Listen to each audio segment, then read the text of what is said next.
Operation सिंदूर की सफलता के बाद से ही घाटी में आतंकियों के खिलाफ सुरक्षा बलों का ताबड़तोड़ एक्शन तो जारी है। हम सभी देख रहे हैं, तस्वीरें भी लगातार आ रही हैं, वो भी आपको दिखा रहे हैं। आज पुलवामा के त्राल में सुरक्षा बलों ने जैश-ए-मोहम्मद के 3 आतंकियों को मार दिया है। पिछले 3 दिनों में सुरक्षा बलों का यह कश्मीर घाटी में दूसरा एनकाउंटर है, जिसमें अब तक कुल 6 आतंकवादी ढेर भी हो चुके हैं, जिनके पास से भारी मात्रा में हथियार भी बरामद हुए हैं।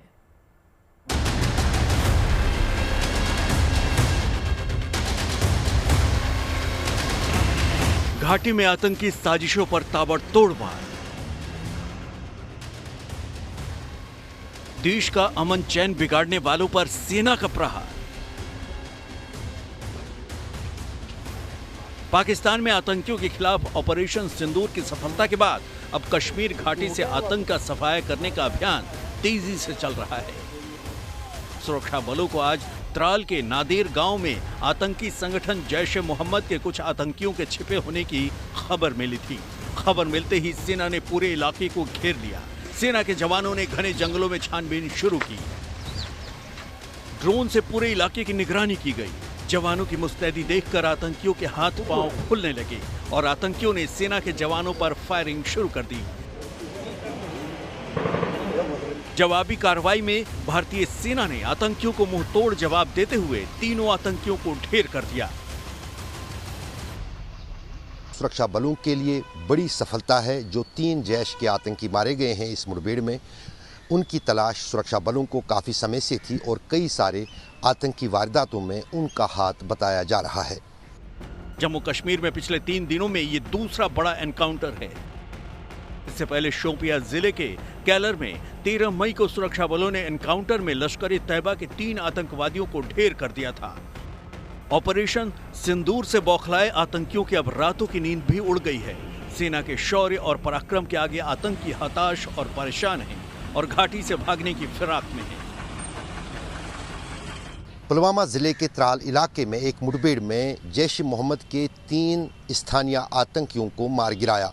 पिछले 48 घंटे के दौरान दक्षिणी कश्मीर में ये सुरक्षा बलों की दूसरी मुठभेड़ थी आतंकवादियों के साथ और कुल मिलाकर 6 आतंकवादी मारे गए हैं।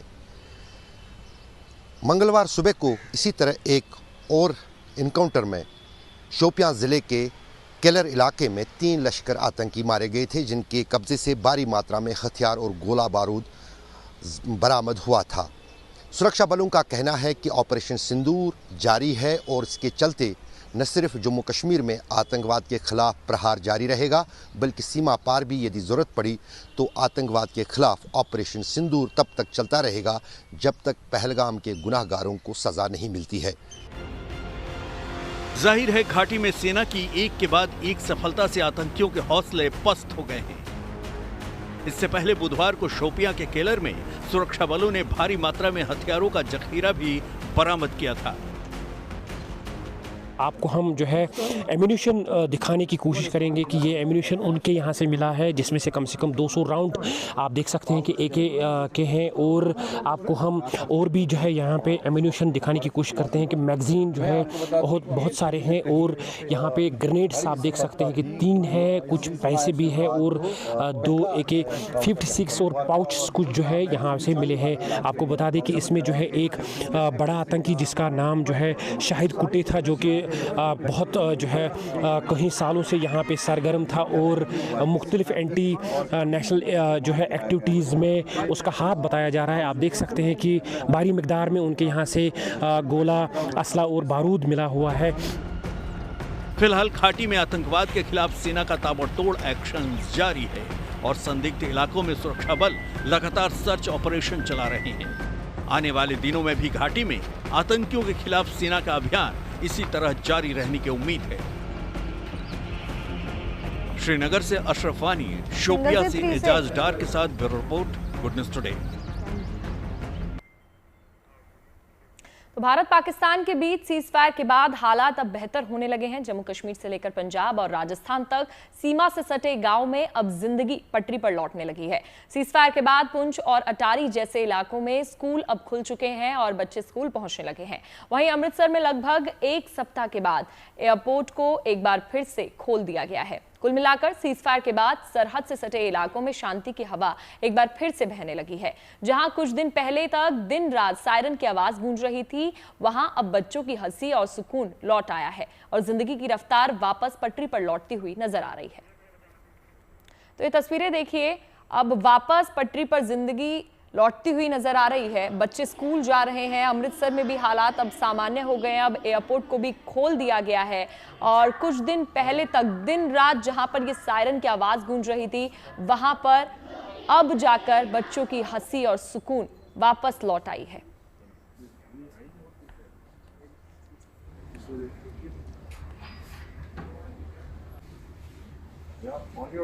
Just on your toes. The second strike goes on your side.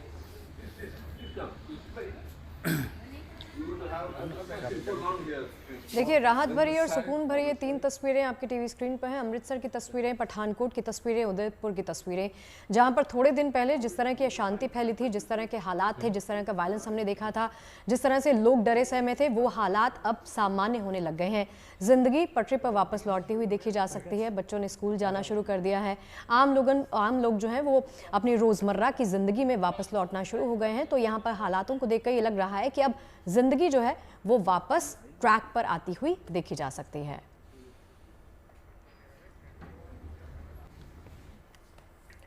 अब देखिए, ये सिचुएशन तो आपने देख लिया। भारत पाकिस्तान के तनाव के बीच में पाकिस्तानी सेना ने भारत के सीमावर्ती इलाकों में रहने वाले लोगों को निशाना बनाकर गोलीबारी की थी, ये सभी जानते हैं, जिससे इन इलाकों के लोगों का घर बार बर्बाद हो गया। अब हालात शांत होने पर भारतीय सेना उन लोगों के पास पहुंची और उनको राशन से लेकर तमाम जो ज़रूरत की चीज़ें थी, जैसे दवाइयां, वो उपलब्ध करवा रही है। यही नहीं, इन लोगों की मदद भी की जाएगी ताकि वो दोबारा से अपना रिहाइश बसा सकें। भारतीय सेना के जवान सिर्फ पीड़ित लोगों की मदद ही नहीं कर रहे, उनका हौसला भी बढ़ा रहे हैं। ये तस्वीरें जम्मू कश्मीर के पुंछ इलाके से सामने आई हैं, जहां पर आप देख सकते हैं कि सेना के जवान खुद गश्त करते हुए इन तमाम लोगों के बीच में पहुंचे हैं ताकि उनको ये बता सकें कि अभी हालात सामान्य हो गए हैं, आपको डरने की और किसी भी प्रकार से परेशान होने की आवश्यकता नहीं है, हम आपके साथ खड़े हैं। इंडियन आर्मी हमारी आई है, सीओ साहब हमारे आए हैं यहाँ पे, बहुत हेल्प की है, उन्होंने मेडिसिन दी है और बहुत ज़्यादा अभी बोल रहे हैं किसी चीज़ की कोई भी ज़रूरत हो तो हम उसको अभी बताओ तो वो पूरा कर सकते हैं और हम उनके शुक्रगुजार है। वो हमारे यहाँ पे आए, वो देखने के लिए आए। तो और यहाँ पे बहुत ज़्यादा शेलिंग हुआ, हमारे चाचू का घर भी है वो भी डैमेज हुआ, अपना भी है वहाँ पे भी डैमेज हुआ बहुत ज़्यादा। वहीं रक्षा मंत्री राजनाथ सिंह जम्मू कश्मीर दौरे पर पहुंचे। श्रीनगर में सेना के चिनार मुख्यालय में उन्होंने जवानों से मुलाकात की और इस दौरान सेना के अधिकारियों ने रक्षा मंत्री और जम्मू कश्मीर के उपराज्यपाल मनोज सिन्हा को कैप भी दी और जवानों से मुलाकात के बाद रक्षा मंत्री राजनाथ सिंह एलओसी पर मौजूद गांव में भी जाएंगे। वहीं पाकिस्तान की ओर से की गई गोलीबारी में घायल पीड़ितों और उनके परिवार से लोगों से मुलाकात भी आज करेंगे रक्षा मंत्री।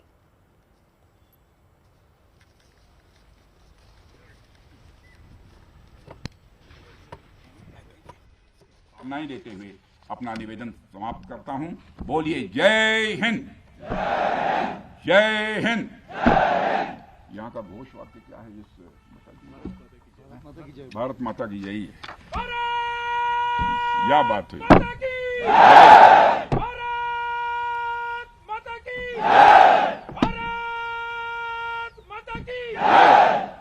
बहुत अच्छी है।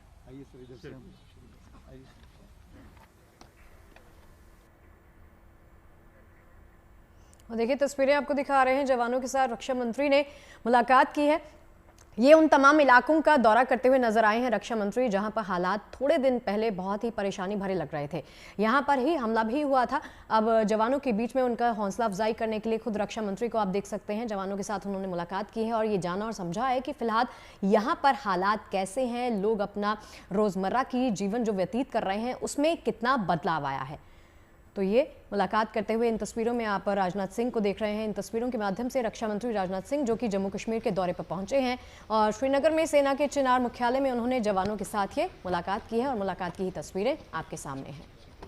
तो ये तस्वीरें आप देख सकते हैं, मुलाकात की तस्वीरें जवानों के साथ। इससे पहले प्रधानमंत्री नरेंद्र मोदी ने भी जवानों के साथ मुलाकात की थी और आज रक्षा मंत्री जम्मू कश्मीर के दौरे पर है, जवानों से मिलते हुए नजर आए, उनका हौसला बढ़ाया। सेना के अधिकारियों ने रक्षा मंत्री और जम्मू कश्मीर के उपराज्यपाल मनोज सिन्हा को कैप भी दी है जवानों से मुलाकात के बाद रक्षा मंत्री राजनाथ सिंह LOC पर मौजूद गांव में भी जाएंगे, वहां पर बातचीत करेंगे लोगों से, उनसे भी मुलाकात का कार्यक्रम है आज रक्षा मंत्री का। और पाकिस्तान की ओर से की गई गोलीबारी में घायल पीड़ितों और उनके परिवार से आज रक्षा मंत्री मिलेंगे।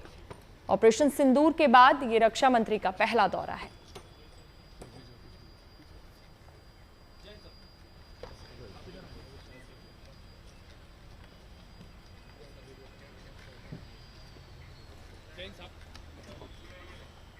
चलिए अब आपको भारतीय सेना के नए अस्त्र की झलक दिखाते हैं। भारत ने स्वदेशी एंटी ड्रोन सिस्टम भार्गवास्त्र का सफल परीक्षण कर लिया है। यह अत्याधुनिक हथियार पाकिस्तान के स्वॉर्म ड्रोन यानी झुंड में आने वाले ड्रोन को मटियामेट करने की ताकत रखता है। 13 मई को ओडिशा के गोपालपुर सीवर्ट फायरिंग रेंज में इस प्रणाली के माइक्रो रॉकेट्स का कठिन परीक्षण किया गया, जिसमें सभी निर्धारित लक्ष्य हासिल भी कर लिए गए।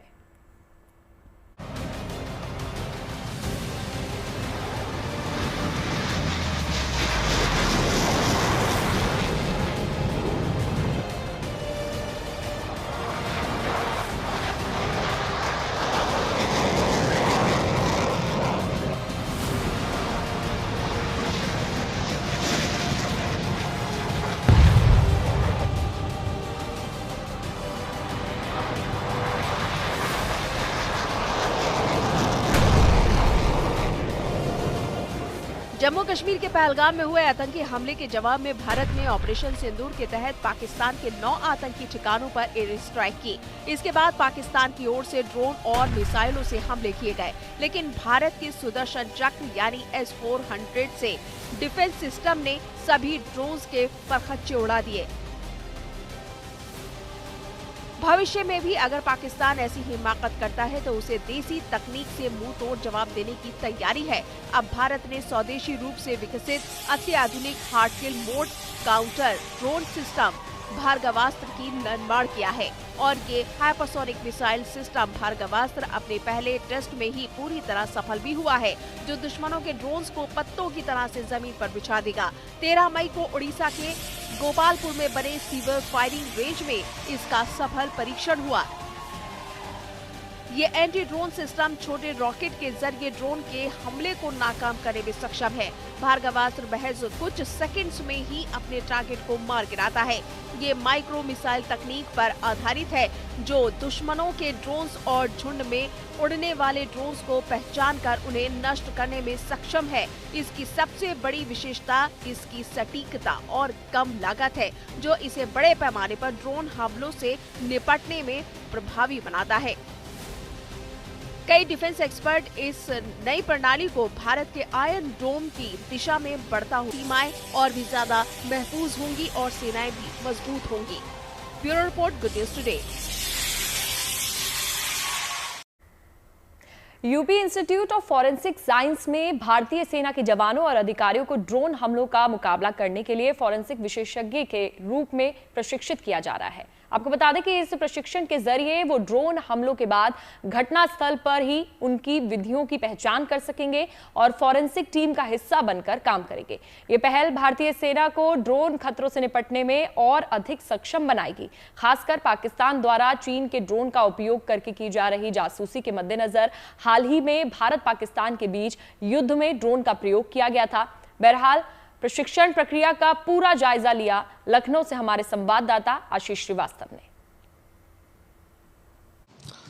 जिस तरीके से पाकिस्तान और हिंदुस्तान के बीच में वॉर हुई और उसके बाद हिंदुस्तान ने फतेह फहराई, लेकिन फॉरेंसिक का कितना बड़ा रोल है, फिर चाहे वो ड्रोन हमले हों, उसको लेकर भी साफ तौर से उन ड्रोन हमलों पर कौन कौन से वो ड्रोन्स हैं, किस किस तरीके के हैं, उन सभी की जो जांच होती है वो फॉरेंसिक के थ्रू होती है।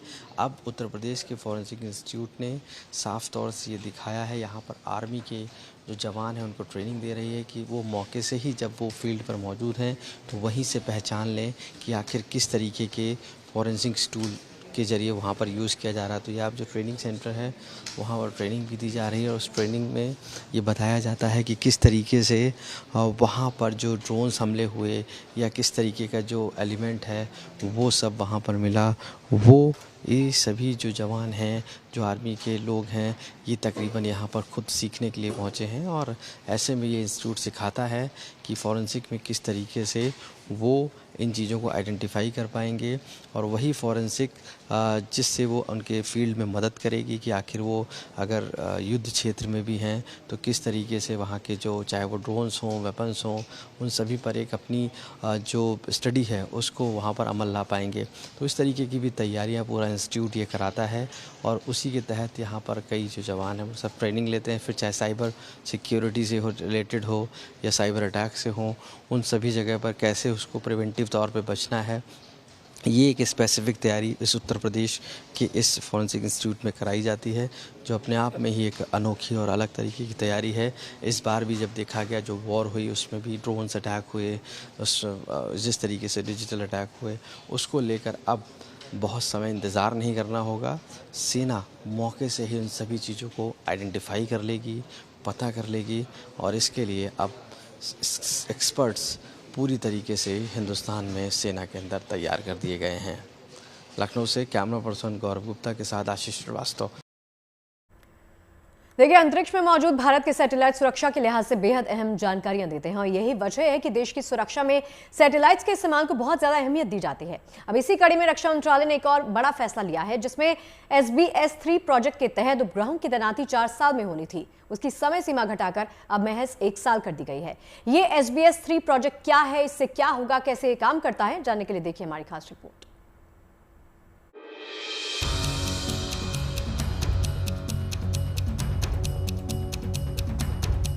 देश की सुरक्षा सुनिश्चित करने के लिए भी सैटेलाइट्स की मदद ली जा रही है।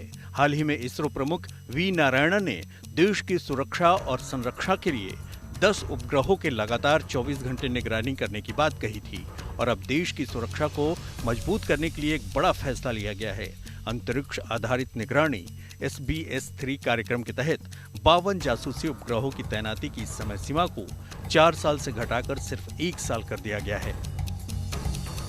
स्पेस बेस्ड सर्विलांस यानी SBS फेज 3 मिशन के लिए अक्टूबर 2024 में कैबिनेट कमेटी ऑन सिक्योरिटी ने 22,500 करोड़ रुपए स्वीकृत किया था। इस प्रोजेक्ट का उद्देश्य भारत की सीमाओं, विशेष रूप से पाकिस्तान की गतिविधियों की निगरानी को बढ़ाना और बाढ़ और भूकंप जैसी प्राकृतिक आपदाओं के दौरान महत्वपूर्ण सहायता प्रदान करना है। SBS-3 प्रोजेक्ट भारतीय अंतरिक्ष अनुसंधान संगठन यानी इसरो और निजी उद्योगों के बीच सहयोग का एक शानदार उदाहरण है। इस प्रोजेक्ट के तहत इसरो 21 उपग्रहों का विकास करेगा, जबकि बाकी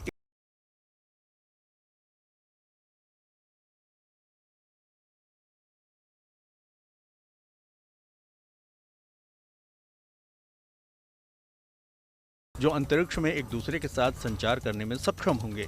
ये तकनीक भारत को भू खुफिया जानकारी मतलब जियो इंटेलिजेंस को अभूतपूर्व सटीकता के साथ एकत्र करने में सक्षम बनाएंगी। रक्षा मंत्रालय ने इन कंपनियों को विकास की समय सीमा को घटाकर 12 से 18 महीने करने का निर्देश दिया है, जबकि पहले समय सीमा 2028 की थी। लेकिन अब इन उपग्रहों की तैनाती 2026 के अंत तक या उससे पहले करने का लक्ष्य रखा गया है। 3, 2, 1, 0। इस प्रोजेक्ट से पाकिस्तान और चीन के साथ भारत की अस्थिर सीमाओं पर शत्रुतापूर्ण गतिविधियों की निगरानी में बहुत ज्यादा मदद मिलेगी। Bureau report, good news today. Ahmedabad में आज से स्पेस साइंस गैलरी का शुभारंभ हो रहा है और ये स्पेस गैलरी कई मायनों में अनोखी है। दरअसल इसमें सूर्य को दिखाने के लिए 3 मंजिला ऊंचा ग्लोब बनाया गया है, जिसके चारों ओर ग्रहों के मॉडल हैं और यहाँ पर लोगों को सोलर सिस्टम समेत खगोलीय दुनिया के रहस्यों को जानने और समझने का मौका भी मिलेगा।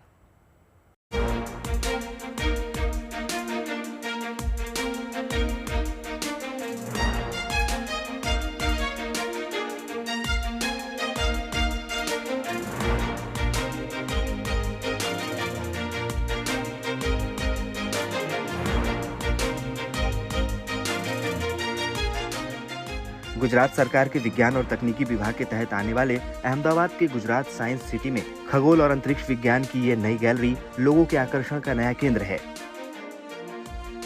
सौरमंडल की दिव्य संरचना पर आधारित इस गैलरी में विजिटर्स को खगोलीय दुनिया के रहस्यों को जानने और समझने में काफी मदद मिलेगी।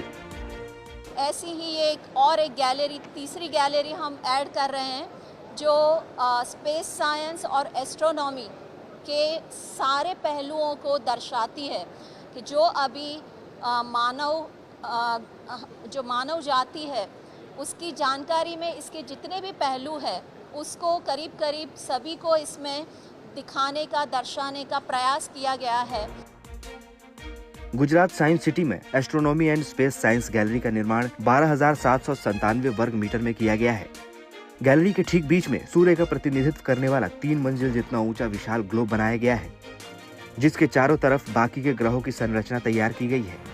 गैलरी को 6 भागों में बांटा गया है, जिसमें बुनियादी बातें और इतिहास, वर्तमान मिशन, भविष्य के मिशन, सामान्य विज्ञान, सितारों और नक्षत्रों पर केंद्रित तारा और तारामंडल की जानकारी देने वाली गैलरी और एक वर्चुअल रियलिटी जोन है। इसमें काफ़ी सारे इंटरैक्टिव मॉडल है और एक मॉडल जैसा आपने देखा कि विजिटर या कोई भी विद्यार्थी वो अपनी पसंद का प्लैनेट बना सकता है और उसको जो पृथ्वी है उसके साथ कंपेयर कर सकता है। तो ऐसे बहुत सारे इंटरैक्टिव मॉड्यूल है। हमने यहाँ पर जो प्लानेटोरियम, हाइब्रिड प्लानेटोरियम है, वो भारत का एक अनूठा प्लानेटोरियम है। यहाँ पर आप जो पेंडुलम देख रहे हैं वो भी जो अर्थ अपनी ऑर्बिट में घूम रही है उसको दर्शाने वाला एक बहुत ही यूनिक मॉडल है। तो ऐसे बहुत सारे यूनिक यहाँ पर आकर्षण है। यहाँ पर जो ऑब्जर्वेटरी है वो भी बहुत यूनिक है। Astronomy and space science gallery से छात्रों और आम लोगों को ब्रह्मांड की जानकारी मिलेगी। यहाँ 172 सीट वाला प्लेनेटोरियम भी बनाया गया है, जो देश का सबसे ऊंचा प्लेनेटोरियम है। इसमें 24 इंच टेलीस्कोप से लैस ऑब्जर्वेटिव डोम है। यहाँ आने वाले को 360 डिग्री व्यू और एस्ट्रोफोटोग्राफी की सुविधा भी मिलेगी। अहमदाबाद से Atul Tiwari, good news today. देखिए, पंबन ब्रिज पर शौर्य का सिंदूरी उत्सव मनाया गया। दरअसल ऑपरेशन सिंदूर की कामयाबी के प्रतीक के तौर पर नए पंबन ब्रिज को तिरंगे की रोशनी से जगमगा दिया गया। प्रधानमंत्री नरेंद्र मोदी ने इस नए पंबन रेलवे ब्रिज का उद्घाटन अप्रैल में किया था। तमिलनाडु में मंडपम रेलवे स्टेशन को रामेश्वरम रेलवे स्टेशन से देश के इसी पहले वर्टिकल सस्पेंशन ब्रिज के जरिए जोड़ा गया है।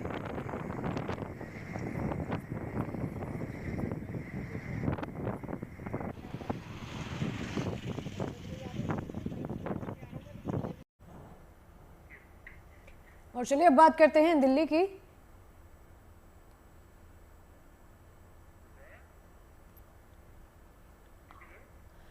दिल्ली में आज गर्मी के साथ अचानक प्रदूषण भी बढ़ गया है। हवा की रफ्तार धीमी हो गई है और इसका असर एयर क्वालिटी इंडेक्स यानी कि AQI पर साफ दिखने लगा है। दिल्ली NCR में हवा में धूल के कण दिख रहे हैं।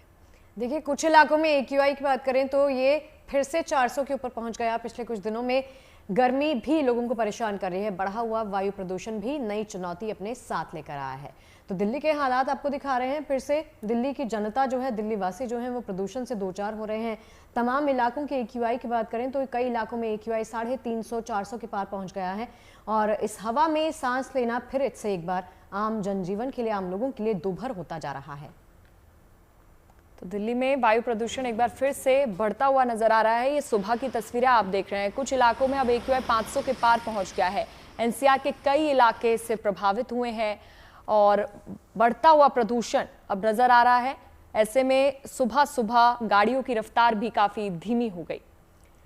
देखिए, इससे पहले GNT जो लगातार आप सबको अपील करता आया है कि अगर आप दिल्ली में हैं, दिल्ली NCR के तमाम इलाकों में रहते हैं तो अपना ख्याल आपको खुद ही रखना है। बाहर निकलते हैं तो आपके लिए अगर संभव है तो मास्क लगाकर निकलिए। एक्सपर्ट्स भी यही कहते हैं, हेल्थ एक्सपर्ट्स भी, अगर आपको भी किसी प्रकार की सीने में दर्द की शिकायत होती है या आपको सांस लेने में दिक्कत होती है तो बेहतर होगा कि आप एक अच्छे मास्क का इस्तेमाल कीजिए और बाहर निकलिए तो अपना ख्याल ज़रूर रखिए।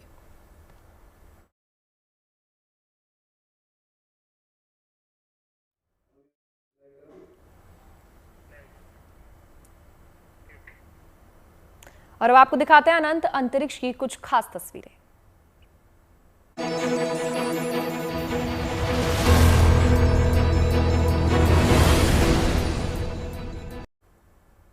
तो भारत एक बार फिर से अंतरिक्ष की दुनिया में अपना परचम लहराने को तैयार है। भारतीय एस्ट्रोनॉट शुभांशु शुक्ला की अंतरिक्ष यात्रा की तारीख सामने आ गई है। दरअसल शुभांशु 8 जून को एक्सिम मिशन 4 के जरिए अंतरिक्ष के सफर पर निकलेंगे। और इस मिशन के तहत space x dragon spacecraft 4 astronauts को लेकर इंटरनेशनल स्पेस स्टेशन तक जाएगा। ये चारों एस्ट्रोनॉट्स 14 दिनों तक अंतरिक्ष में रहेंगे। पहले इस मिशन को मई के महीने में लॉन्च होना था, लेकिन बाद में इसे कुछ दिनों के लिए टालकर 8 जून कर दिया गया। इस मिशन की शुरुआत अमेरिका के फ्लोरिडा में कैनेडी स्पेस सेंटर में होगी। शुभांशु के साथ हंगरी, पोलैंड और अमेरिका के एस्ट्रोनॉट भी इस मिशन का हिस्सा बनेंगे।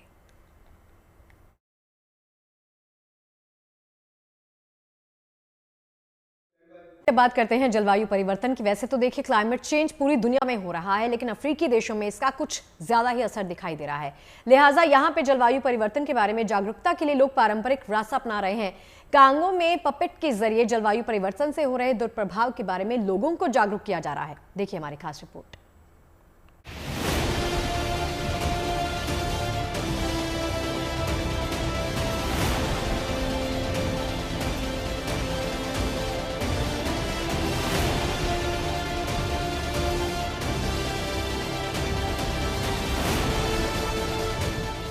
अपनी बात दुनिया से कहने का ये सबसे अच्छा और कारगर जरिया है, जो न सिर्फ आंखों को पसंद आता है बल्कि दिल और दिमाग को सुकून भी देता है। तस्वीरें अफ्रीकी कंट्री कांगो बेसिन की हैं, जहां मौसम की बेरुखी और पर्यावरण की चुनौती साल दर साल बढ़ती जा रही है। मसलन जंगल वीरान हो रहे हैं और जलाशय सूखते जा रहे हैं। लेकिन इस चुनौती से निपटने और दुनिया को क्लाइमेट चेंज से रूबरू कराने के लिए कांगो में लोगों ने अनोखा रास्ता अपनाया। यहाँ जानवरों की पपेट के जरिए लोगों को क्लाइमेट चेंज से हो रहे दुष्प्रभाव के बारे में जागरूक किया जा रहा है। जलाशयों के किनारे गोरिल्ला, जिराफ समेत तमाम जानवरों के पपेट पानी की तलाश करते नजर आ रहे हैं, जिसका संदेश साफ है कि यहाँ जलाशय तो हैं, लेकिन इसमें पानी नहीं है। कांगो बेसिन से शुरू हुई 5 महीने की ये यात्रा अब नाइजीरिया, सेनेगल और मोरक्को होते हुए स्पेन के रास्ते यूरोप में एंट्री लेगी और यहाँ भी लोगों को पारंपरिक अंदाज में पपेट के माध्यम से जलवायु परिवर्तन के बारे में जागरूक करेगी। Bureau report, good news today. अब बात है इतिहास के पन्ने पलटने की। दरअसल रूस की राजधानी मॉस्को का रुख कर लेते हैं, जहां पर मॉस्को मेट्रो अपने 90 साल पूरे होने का जश्न मना रही है। लेकिन मॉस्को का एक मेट्रो स्टेशन इतिहास और संस्कृति का दर्शन भी करा रहा है। ये कोई आम मेट्रो स्टेशन नहीं है। यहाँ की दीवारें रूस के इतिहास को समेटे हुए हैं। छतें सजे हुए झूमर के साथ दिख रही हैं। दीवारों पर सोवियत संघ के प्रतीक चिन्ह और फर्श पर बिछा है संगमरमर। किसी अंडरग्राउंड पैलेस जैसा लग रहा है। देखिए।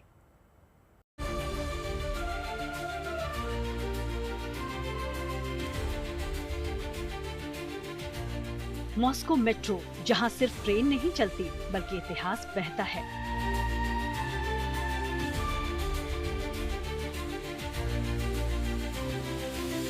छतों से लेकर दरो दीवार तक, ट्रेन की ट्रैक से लेकर मेट्रो स्टेशन की सीढ़ियों तक, यहाँ सिर्फ कला बोलती है।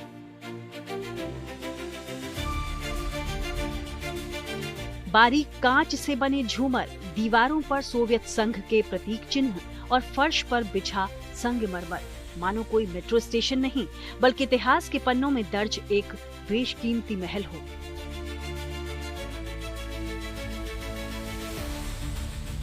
कहीं सेना के संघर्ष की कहानियां हैं तो कहीं लेनिन के विचारों की झलक है।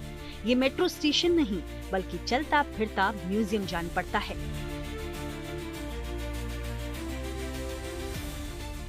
На варианте с Владимиром Ильичем, но мне кажется, художник даже не его хотел сделать главным фигурой, а Никольскую башню московскую. Было принято, на мой взгляд, одно из ключевых решений, которое вообще повлияло на ход всей Второй мировой войны, о том, что Москву фашистам не отдадут. कौन मानेगा कि 90 साल पहले यानी 1952 में शुरू हुआ ये अंडरग्राउंड स्टेशन इतिहास की सैकड़ों कहानियां अपने आप में समेटे हुए है। ये मेट्रो स्टेशन आपको समय में पीछे ले जाकर सोवियत रूस की आत्मा से मिलाता है। इस मेट्रो स्टेशन का निर्माण 1931 में शुरू किया गया था। पहली लाइन का काम होने के बाद इसे 15 मई 1935 को आम लोगों के लिए खोल दिया गया। दूसरे विश्व युद्ध के दौरान इस मेट्रो स्टेशन को बंकर के तौर पर इस्तेमाल किया गया था। इसे भव्य बनाने के लिए 22,000 स्क्वायर मीटर पत्थर का प्रयोग किया गया, जबकि 20 अलग अलग तरह के पत्थरों का इस्तेमाल भी हुआ। स्टेशन की दीवारों पर रूसी इतिहास की कहानियों के साथ क्लासिकल आर्ट की झलक, जैसे कोई भूमिगत पैलेस हो। 1952 में जब स्टेशन की शुरुआत हुई तब इसका मकसद सिर्फ सफर आसान बनाना नहीं था, बल्कि ये सोवियत सत्ता की शक्ति जनता के लिए बनाई गई एक भव्य सौगात थी, जिससे आम नागरिक भी कला, गौरव और गरिमा को रोज महसूस कर सके। Большая кольцевая линия – это стало действительно значимым событием во всей истории метростроения. Этот, с позволения сказать, мегапроект был реализован всего за 10 лет. Она стала самой крупной по протяженности кольцевой линии метро в мире. 90 साल पुराने इस मेट्रो स्टेशन का हर कोना अतीत से बातें करता है। यहाँ ट्रेन का इंतजार करना भी एक अनुभव है। इतिहास की गूंज, पत्थरों में बसी यादें और कलात्मकता का अद्भुत संगम है। यहाँ बाकी देशों की मेट्रो लोगों को मंजिल तक पहुँचाती है, तो वहीं मॉस्को का ये मेट्रो स्टेशन आपको इतिहास की गहराई में ले जाता है और संस्कृति का स्वाद भी देता है। 90 साल पहले जब पहली बार मॉस्को मेट्रो की सीढ़ियों पर लोगों के कदम पड़े, तब किसी ने नहीं सोचा होगा कि ये सिर्फ एक ट्रांसपोर्ट स्टेशन नहीं, बल्कि कला और विरासत का जीवंत संग्रहालय बन जाएगा। Bureau report, good news today.